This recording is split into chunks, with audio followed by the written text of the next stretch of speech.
Hello,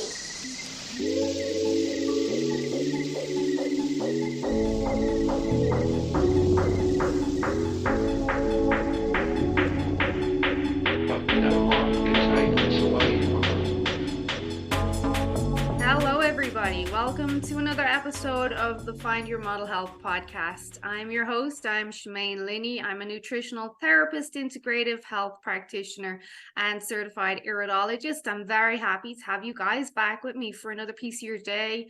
We have another special guest on the show today.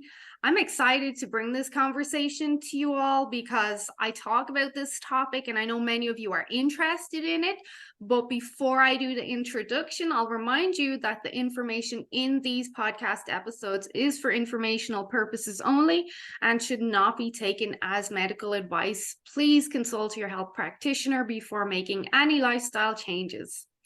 So today we are chatting with Dr. Jeffrey Gross. He is founder of Recelebrate and a pioneer in the field of regenerative medicine. So Dr. Gross graduated from the University of California, Berkeley with a degree in biochemistry and molecular cell biology. He earned his Doctor of Medicine in '92 from George Washington University School of Medicine. He has contributed to virology research during his studies. After graduating, he undertook a residency in neurological surgery. And I know a lot of you are going to be interested to hear what he has to say here. He then pursued a fellowship in spinal biomechanics at the University of New Mexico. And then he has also spine practices in Nevada, where he currently resides, if I'm correct. He's a trained neurological surgeon. He specializes in athletic injuries, spine procedures, and offers lots of valuable information on longevity and biohacking. And he's going to specifically speak to us about stem cells and regeneration today. So Dr. Gross, welcome to the show. Thank you. Thank you so very much. I'm honored to be here. You're very welcome. So I'm looking forward to this conversation. But before I go on, you've clearly got an extensive resume. Why medicine, and why transition then into the longevity and stem cell biohacking area? Well, the first part was I was always meant to be a doctor. I mean, from my early school years and into high school, I just knew that was my path. I enjoyed the biological sciences most of all the sciences, and being science oriented, and I just was inspired in that way. And then in college, I had some influential people who, really taught me about doctoring. I want to tip my hat to my mentor, Dr. Stephen Holtz. And then in my residency, I just met, wonderful people who passed on traditions of how to be a doctor. And one has to work very hard in the face of all the economic pressures in medicine, whether you're Canadian or in the US or elsewhere. Medicine is so watered down by those people who make money on it, namely the third-party insurers who suck the revenue out of it. But the answer to your second question is, why did I transition from traditional medicine to cutting edge, biologic medicine is I was frustrated. I was treating patients. I think I'm in my 26th year of treating patients with neurosurgery problems of the spine, neck and back trouble, complex problems, simple problems, and there are some tiers of treatment, and the first tier is sort of time and therapy and anti-inflammatories, and the second tier might be pain management for injections, and the third tier is usually surgery if you fail tiers 1 and 2.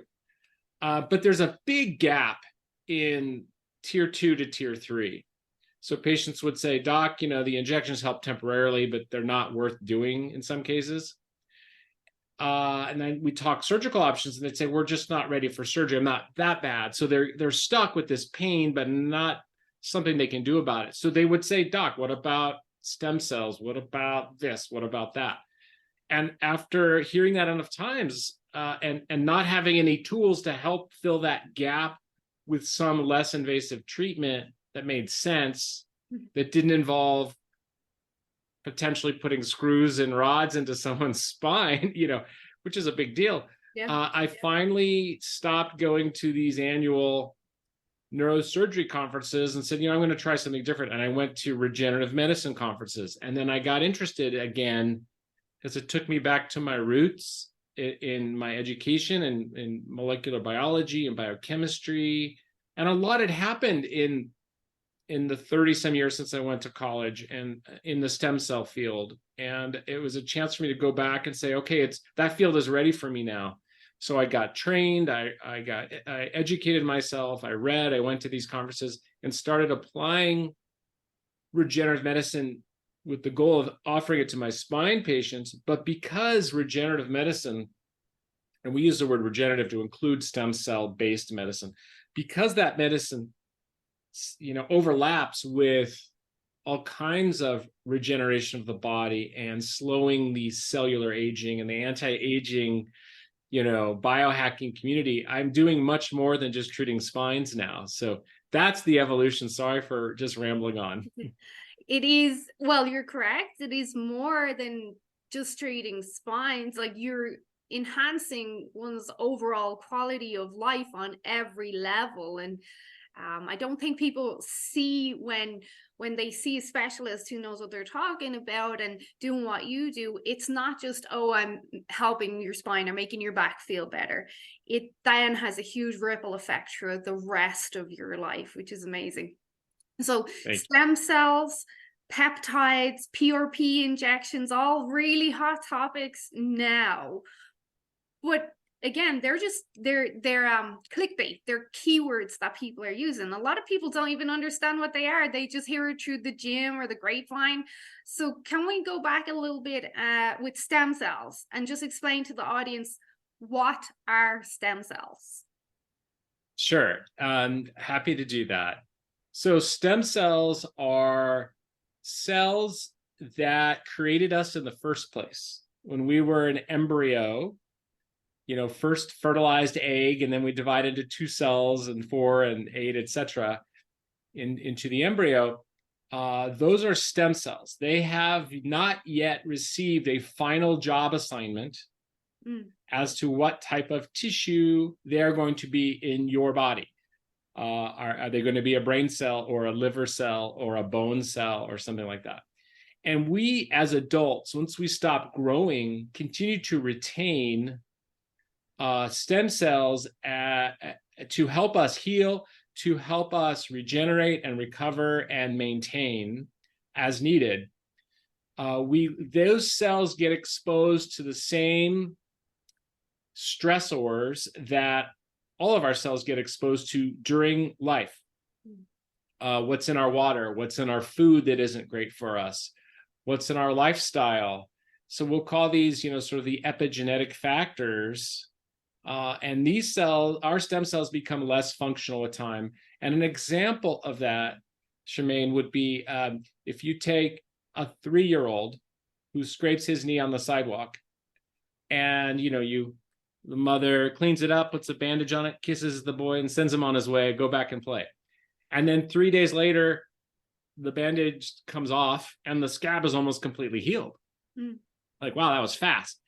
Whereas you compare that to a 75-year-old who bumps his elbow on the door frame and then has a 2.5-week bruise and discoloration. I mean, why doesn't that same person with the same genes and same cells heal as well as he did when he was 3? And the reason is the stem cell activity just isn't as good. So these stem cells... Is that partially because of aging, or all the different lifestyle factors over the 70 years? Well, I think the paradigm is aging is the exposure to all these lifestyle factors over the years. Aging is an accumulation over time and amount of chronic inflammatory change, degradation, and deterioration of cellular function. And we accumulate, useless cells called senescent or zombie cells. Our autophagy, where we recycle cells, becomes less useful. And part of that is driven by stem cells. So our stem cells face the same problems. We have senescent stem cells, and they just don't regenerate us as well. And lifestyle factors and epigenetics, meaning how healthy we are, just living like our grandmothers told us to live, determines the functionality of our stem cells over our age or life, and how healthy we will be in that later years, which is why we like to use the phrase or words health span, meaning a longevity that's healthy. Because you could live to 100, but if the last 20 years you're in a nursing home, that's not great. But if you live to 100 and you're only infirm for the last 6 months of your life, that means you filled your lifespan with health span. Do you feel that the regression of stem cells as one transitions through their life is definitive, or can it be slowed down? Can you maintain the same stem cell health as I could now in, say, 30 years? I think there are new strategies on top of old strategies to help improve your stem cell activity as you age over 30 years and slow the age process upon them, which means you're slowing the chronic inflammatory change. And that comes through mostly willful choices in diet, not just what you eat, but when you eat. I know you've had guests on about fasting and things like that. Other forms of hormesis, meaning mild stressors on the body and its cells to build resilience. Fasting or calorie restriction being one of them. You could add certain types of exercise, hot sauna, cold plunges as others, other forms of hormesis. And then, other important optimization lifestyle features like, proper restorative sleep, the right supplements, again, back to exercise and movement, things like that. Yeah. Have you heard of a guy called Brian Johnson? He's making a name for himself in the biohacking world now. Yes. Basically reversing his age, but he's spending 2 million a year on his health to pretty much reverse his age. If you've seen him, he has a different look about him. He looks very elvish, like he came out of Lord of the Rings, and that's not an insult. I don't know how else to describe it, but he's doing, of course, stem cells. What is he? I think he's either vegan based. He avoids the sun. He will not go on this, like he's extreme biohacking at this stage, but he's doing some stem cell work from my understanding, like regularly. Right. So, he has the ability to do that. He's outspoken, and he's helping push this field in a good way. And we are all biohackers of sorts. Think about it. If we decide we're going to eat healthy, we're biohacking. If we decide we're going to not eat healthy, we're biohacking the wrong way. He has the ability to do this, and it's very interesting what he's been doing. Yeah.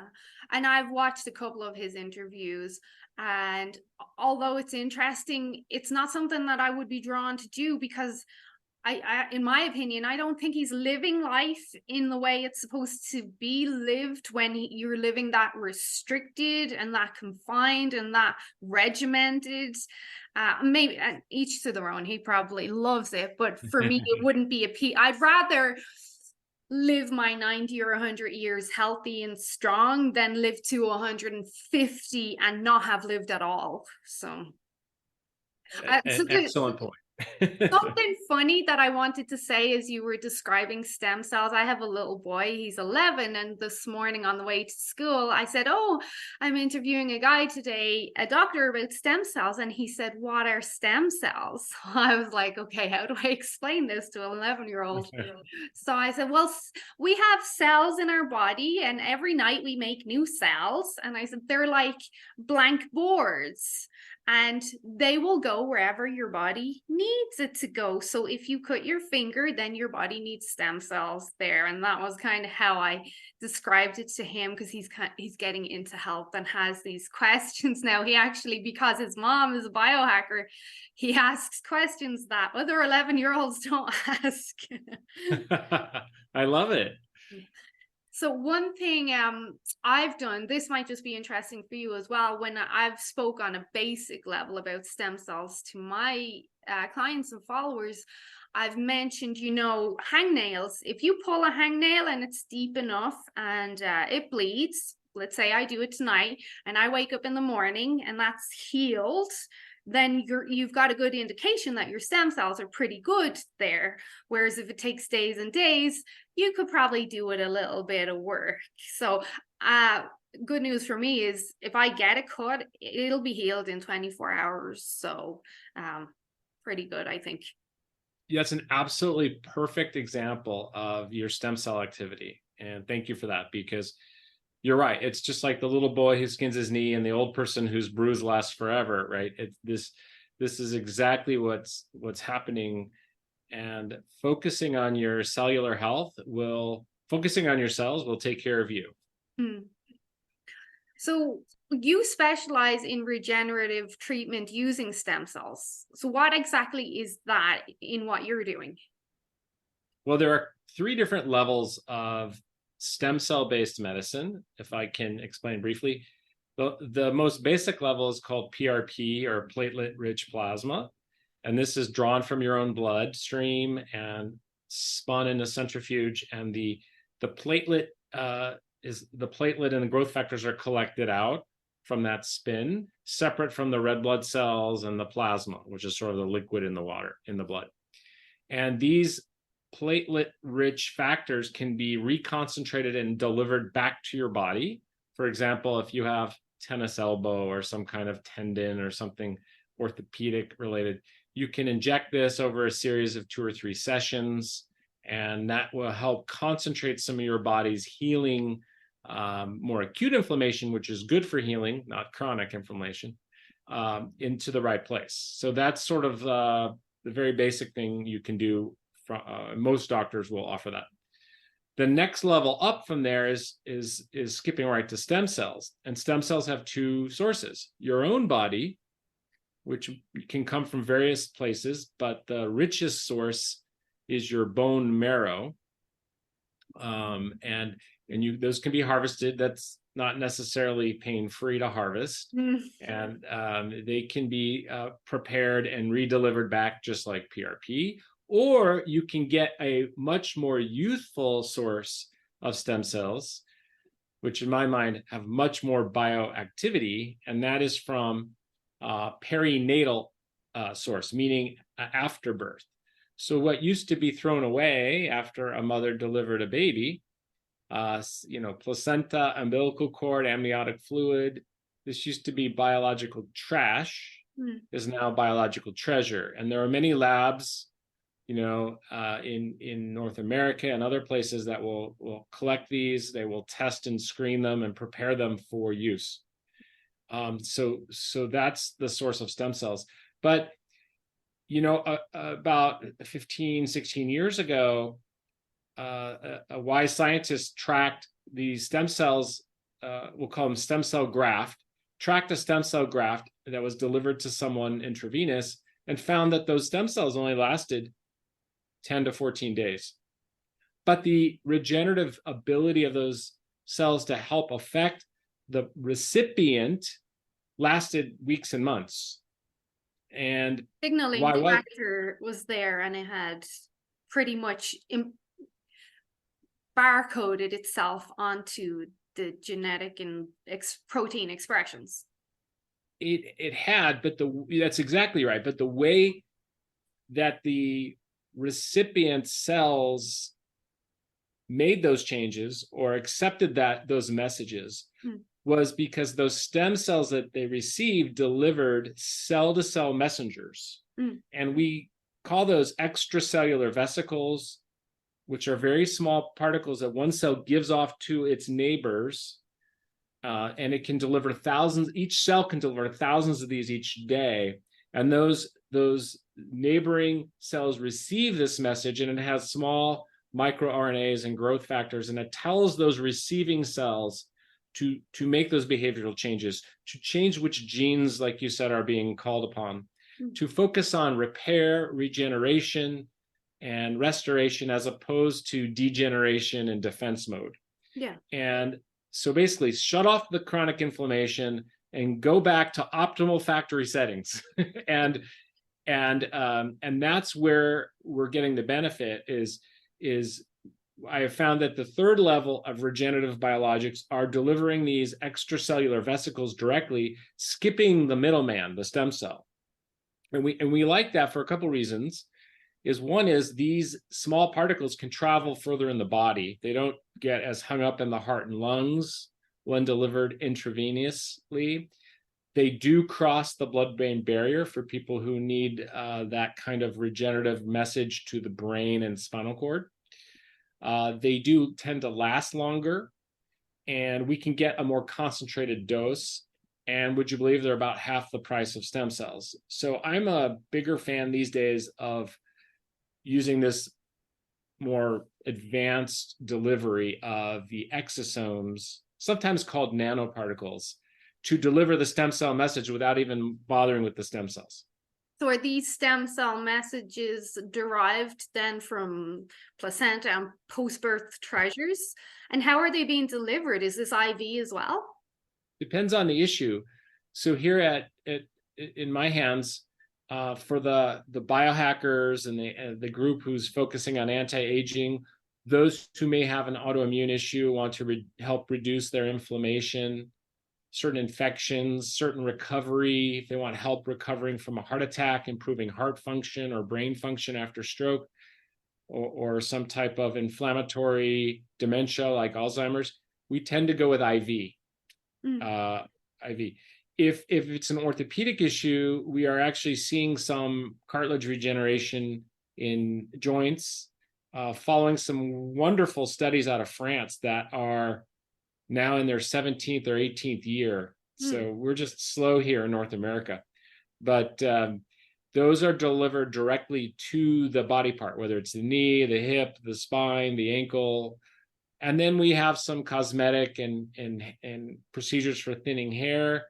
And for sexual function, we have some boy and girl shots. What about bone regeneration? Because I have a couple of clients concerned about bone loss and regression post, as we spoke about at the beginning of the call, post chemotherapy and radiation. Right. So I've been reluctant to use regular exosomes derived from stem cells for anyone who's had cancer, because I just don't have enough experience and don't want a cancer to accidentally go crazy. So now, having said that, I am pursuing some research in the area of exosomes derived from NK cells. And NK, you and your audience may know, stand for natural killer cells. And these are the cells in our body, in our immune system, that tend to weed out cancer cells. So I'm looking into that. It's not yet available here anyway. But separate from the post-chemotherapy group, if someone's in, or someone's in remission long enough, there is evidence that exosomes will stimulate bone marrow health and bone density. And as you and your audience, I'm sure, knows, the longevity organs are bones and muscles. And if you maintain your bone density, you don't get osteoporosis, and you maintain your muscles through exercise, you release myokines and little particles from the muscles that stimulate the brain to be healthy, that slows the progression of dementia and improves the overall health. There are other studies that show that use of these stem cell derived exosomes do help support bone density. Now, that's difficult in a postmenopausal group, and often optimization should require some evaluation for hormone optimization, vitamin D, and these are and exercise, of course, are the factors that stimulate bone density. So there can be a role for these, but we have to be very cautious in the people who have had some cancer, unless it's complete remission. So if one was to do that, we're looking at the age, the individuality. Do we need to also complement it with some bioidentical hormones? And yeah, that's very helpful, because I know people are interested in that. For myself, if I was to do something like this, it would be more the anti-aging and longevity aspect. So for people like me who are more not to say vain, but we care about what we look like and we want to maintain it. What kind of results can people see? Like, what's your experience here with this? Well, for our group of people, and I'm one of them, that is doing this for an anti-aging, or I'll call it a preventative means, we tend to see, at least for 3 or 4 months after an IV approach, reduction in aches and pains, improvement in sleep and in energy, improvement in cognitive function, improvement in recovery from workouts. We have other people who have, little different things they've reported, like improved libido, improved metabolism, reduction. We have some, type 2 diabetics who have improved blood sugar. And these are people who have had no particular disease or pathology going into it. So we do have others with a disease or pathology we've tried to assist with and have had some interesting benefits, coupled with kidneys failing, that we've been able to help. Again, recovery from heart attack. Heart function is significantly tied to stem cell activity. And the stem cell derived exosomes do stimulate and activate one's own sleepy, aged stem cells to act in a more youthful way. This is basically a dose of youth. And there are studies where they take young mice and old mice and they exchange the blood. And this is kind of like that. And they're getting the exosomes, the old mice is getting the young mice exosomes and acts more youthful and lives longer, and vice versa. The young mouse gets the old mice exosomes and behaves more like an aged mouse and doesn't live as long. The sleep optimization intrigues me, because I wouldn't have connected it to sleep improvement, but I'm assuming that's because of cellular metabolic health improving, and the not only that, but if I'm correct, cognitive performance improving, and also I would guesstimate the cell's ability to utilize vitamin D better. I would think all of the anti-inflammatory (anti-aging) metabolic pathways are enhanced when they receive the youthful messenger signals coming from stem cells or stem cell derived exosomes, because it activates those pathways in the cell. So I would agree with you that it would include, better use of vitamin D3. It would include reduction in all the pro-inflammatory defense pathways that tend to gunk up our system. And it would improve, restorative pathways, production of antioxidant enzymes, so tapping back into the DNA repair enzymes that we make, things like that. I would agree. So this sounds like it would be prime for most people, dare I say, who have chronic and systemic inflammation and autoimmune issues and all these different illnesses that society is plagued with now. I have a lot of clients and followers that I know are going to be very interested in this. And of course, Nevada is not very far for us. Canadians, of course, love to go to Vegas regularly. But for people who have autoimmune issues, Crohn's, MS, so and so, how do you approach them with this, and what can they expect, and also in how long can they expect to see results? Well, you're right that our favorite patients and those who probably get the biggest response are those who have a hyper-inflammatory burden already, and those are those with autoimmune problems and or certain infections that are known to have a significant inflammatory burden. Let's name two of them that are significant: Lyme's disease and COVID-19. Both are known to have a significantly out of proportion inflammatory response. Now, everything I say here, of course, is, like you said, for educational, informational purposes. And here in the States, I am unable to make any claims. The government has made that clear. The FDA says that stem cells and or exosomes are not approved for claims. So anything I say here is to help people with their situation, but I can't say I can cure or treat a disease or condition. So I'm not trying to imply that.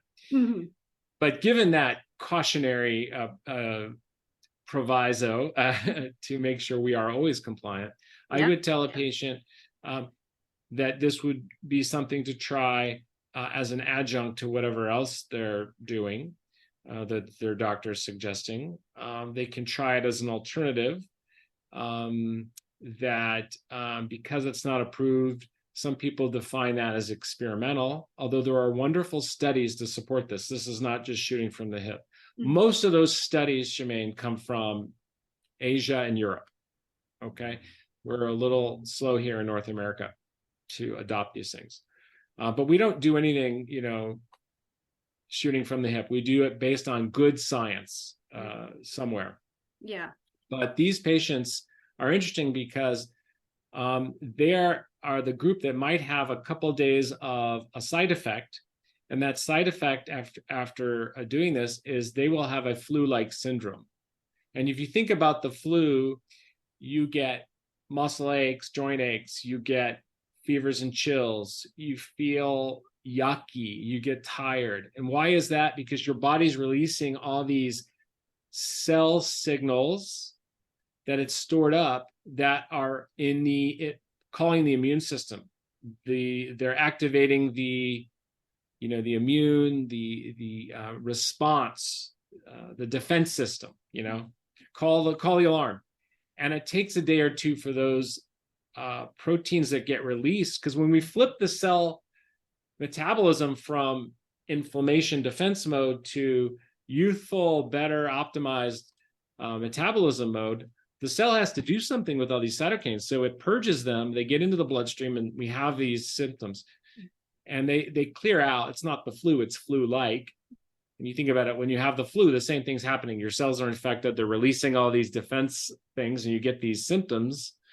So the people that tend to have more of those side effects for the first few days tend to have a better result once they're gone.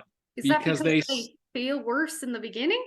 Correct. They stored up so much inflammatory burden in their bodies from these hyperinflammation situations, whether it's an autoimmune, a rheumatoid arthritis, a thyroiditis, Crohn's disease, or irritable bowel, psoriatic problems, or these infections we talked about that have the hyperinflamed state, that we're flipping a bigger switch for them. Yeah, that makes sense. Wait, I discuss molecular hydrogen a lot with my clients. I'm a huge fan of it. I would love to get Tyler LeBaron on the podcast. But with molecular hydrogen, if you are healthy and do not have systemic inflammation kind of hounding you all day, you'll take molecular hydrogen and you'll say, well, I feel nothing. But that doesn't mean it's not working. But those who have the worst symptoms and systemic inflammation, they will take it and feel an improvement immediately. So it's funny how I feel, because people feel so bad, that when you do make them feel a little bit better, they feel it immediately. Whereas I'm like, no, I just feel the same. That's a wonderful point. And we do have biohackers, and I'm one of them, who do the IVs on a regular basis. And I had more response that I felt after the first one or two. And now I'm already hopefully maintaining a lower state of anti-inflammatory nature that I don't feel much of a difference. However, we do have markers for this. Yeah. I had one client who had an IV and said, I really don't feel much at all. But then a few days later, he sent me his HRV. And I don't know if that you've done this on your podcast. You have. So I love health metrics. Heart rate variability, or HRV, is one of them. You can measure it on a Whoop device or an Oura Ring, or now the Apple Watch does have HRV. Really? Oh, yes.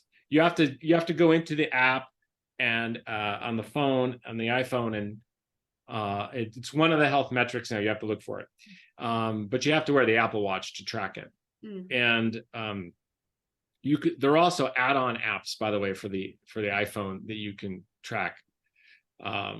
Be that as it may, his HRV jumped from the 60s to the 90s without changing anything else, that's quite a big jump. And 90s is almost unheard of. That's crazy great. Right? Well, that indicates, because I do speak about HRV a lot, that indicates a reduction in that stress response through the nervous system.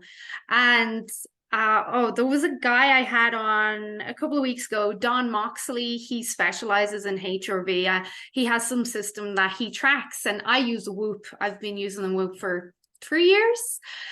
And he works with athletes specifically, and he was kind of saying some of his practices, and his athletes, like what you just said, they would jump from a 60% recovery to 90 HRV, and that was amazing. And I was like, well, my HRV kind of hangs around 111, 120. And he's like, really? And I'm like, yeah, seriously, it does. So HRV is an amazing tracker for the stress response. Right. And it's not invasive with these tools as well. Right. So that's one test. Other tests we use to track cellular stress are the different biological age tests, which look at inflammatory markers. And we can just do blood tests for inflammatory markers like homocysteine or C-reactive protein. But there are two different categories of biological age tests. There's the intracellular, like the telomere length, the DNA methylation, that kind of thing. And then there's the extracellular, which the glycan age is probably the best one for that, where we look at sugar molecules attached to antibodies. And because you can modify those with your lifestyle. And it's a look back for, at least with the glycan age, for a number of months. So it's like an HbA1c test if you're a diabetic, right? You look back and see what your compliance and your success has been over a number of months. And we are looking at these tests in relation to delivering the biohacking IV exosomes and things like that. Are you testing biomarkers every 3 months or shorter? How often are you doing that? At the beginning, I like every 3 to 6 months. And then once we know our happy place, I don't think they need to be done that frequently. And you're testing telomeres. That's something I would love to get tested. Actually, I've been using the glycan age because it gives us a number of months of look back, where the telomere length may be too long, a look back to help us see the response to something we're trying. Oh, okay. And ultimately, it's like HRV. You have a good night's sleep, your HRV goes up. You want some kind of measure of what you're doing, so you can say, aha, I should just do more of that thing, or I should avoid this one thing that's making me worse. Yeah. So more refined and more current than the telomeres would be. Right. So in your industry and what you're doing now, do you have a lot of competition? I'm sure you have to stay on top of the research as much as possible to stay ahead of the game.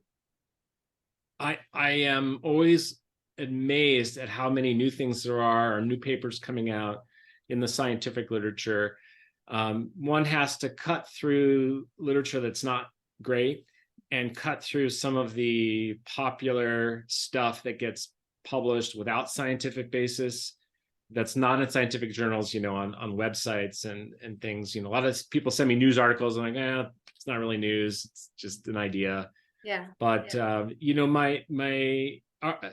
not a ton of competition, and there can be, it doesn't matter. I mean, listen, people travel far to get stem cells and things. They travel out of the country, they travel out of the US. You don't have to.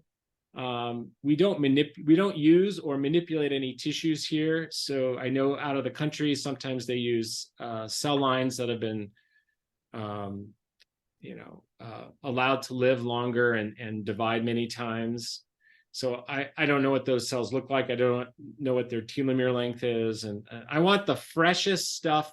So that we buy from labs, reputable FDA compliant labs, ironically, that we have a tracking, it's been tested. We know the protein content of the material.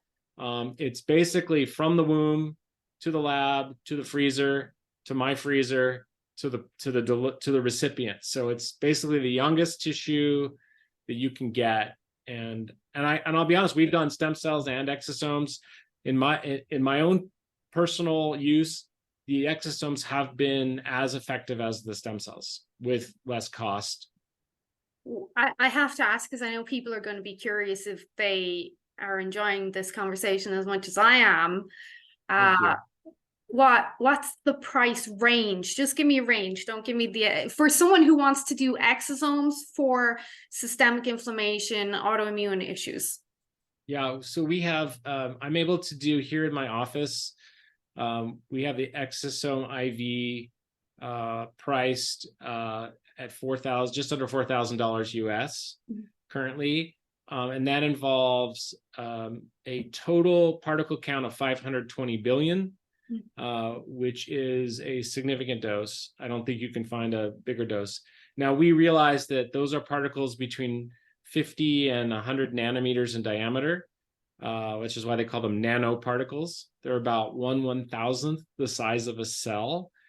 And not all those particles are active exosomes, but because there's no way to know how many exosomes are in there, we to compare this to another product or what have you, we go with the top particle number, which is 520.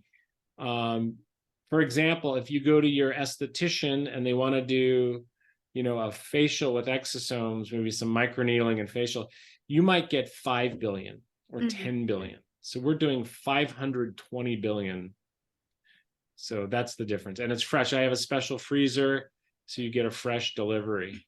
If we were to do someone's knee, let's say, and we do lots of knees now, all of a sudden I'm doing more knees than spines. If you have degenerated cartilage and you are considered going towards bone on bone, or your doctor says you have arthritis and you really want to avoid a joint replacement, this is one way we can try to do that. And that usually involves 2 doses injected above and below the knee. And that's done at a surgery center under sedation. So with all those additional costs, we have that price just under $10,000 US. So you're flooding the cells, so you have a higher chance of efficacy that you're going to hit the target, basically. Well, with the knees, we're very specific about where we deliver. We get specialized MRI sequences. We determine exactly where the bone marrow and the stem cell needs some activity, and we have some wonderful before and after MRIs where we've actually shown enhancement in the thickness of the cartilage after the delivery of the exosomes. Yeah, so I meant with the nanoparticles, your 500 million, you have a higher chance of efficacy the higher dosage you're going. I see. So yes, it's 520 billion. But yes, you're correct. Obviously we want a significant number compared to some of these smaller doses that are out there for cosmetic purposes. Awesome. This has been fascinating. I knew it would be. Have you heard of, I'm just curious, a guy called Sayer G out of Florida? He runs a website called Green Med Info. He talks a lot about exosomes, but from plants, not from humans, and how they tag genetics and have that messenger expression as well. You might be interested to look into what he has to say, because he's actually a really smart guy, and he was one of these guys who was censored, shall we say, for what he was saying over the last few years. But he's really smart. He's got a lot of interesting stuff to say. I haven't heard of him or the website, but I am aware there are exosomes that come from plants that overlap some of the anti-inflammatory epigenetics and gene expression in a human. So it gives, a nutritionist can really affect your inflammatory burden, your genetic activity, epigenetic activity through this knowledge. And one of the ways that the nutrition from plants helps us is through their own exosomes, and they do overlap with ours. We share some very primitive proteins and genes, and plants can activate them. And we know this. We know what's healthy for us. Yeah. Well, that's it. I really, people know already that they just pay me to remind them and hold them accountable. But people know, like, as much as I want you to hire me, you don't really need to hire anybody, because you already know the answers. Don't do this, do that. One thing that I love for optimizing stem cells again is going to bed slightly hungry. There is some research supporting that we get the extra dump of human growth hormone. There was a girl in the gym this morning. She's like, I just can't get my gains. And I was like, I bet you're eating late at night. I bet you're eating. Yeah. Like, you can see it. It makes such a difference for the healing and regeneration. I completely agree. I think that I'm going to call it intermittent feeding. And it sounds like we're making this intervention, but really we're designed to eat during the light and not during the dark. So, we're biologically wired for that. So our metabolism moves with that. And if you're eating during the dark phase, you're really messing up your metabolism. You're not going to have your muscle gains. We also probably, and I think you might agree, we don't get enough good protein, both amount and quality. Most people don't. I think that those are probably two of the biggest factors I come across that can be optimized. I'm so glad you said you'll mess up your metabolism eating, because as much as I say it, I'm like, I know you don't like to hear this. I know nobody wants to hear this, but I can tell you, my body, the human body, loves going to bed slightly hungry. If you want to see results, look your best, feel your best, grow muscles, heal, you go to bed slightly hungry. But people don't want to hear it now, because that's uncomfortable, and you can't eat and watch Netflix before bed. Well, the problem is we're probably designed to go to sleep right after it gets dark, and we don't. So we get hungry as opposed to being asleep while we're hungry, because then we don't care, right? So I think that people, and I'm one of them, I struggle with this too, right? I'm up late working or reading or watching Netflix or what have you, and yeah, I kind of would like a little snack. So I think you have to be strategic, and you should have a negative caloric snack, some celery or maybe a little bit of protein. Yeah, no, I agree. It is a hard thing, but the more you practice it, the easier it gets, I think. Well, thank you. Where can people learn more about your work and all the fine details? Thank you. So all of our channels are called Recelebrate. So ReCellEbrate. We have a website, Instagram. We have fun posts on Instagram, TikTok. I have lots of YouTube videos. Just type in Recelebrate, you'll find us. And hopefully we can answer questions or meet some of people who listen to you and we try to help any way we can. We love new issues, and we'll dig in and research them. Thank you. This has been fascinating. I think people have learned a lot. I love this topic. It's so awesome. Thank you so much for having me. Well, thanks for your time, Dr. Gross. Maybe we'll have you back in the future with some new updates on what's happening in the world of regeneration. Would love that. Thank you. Thank you.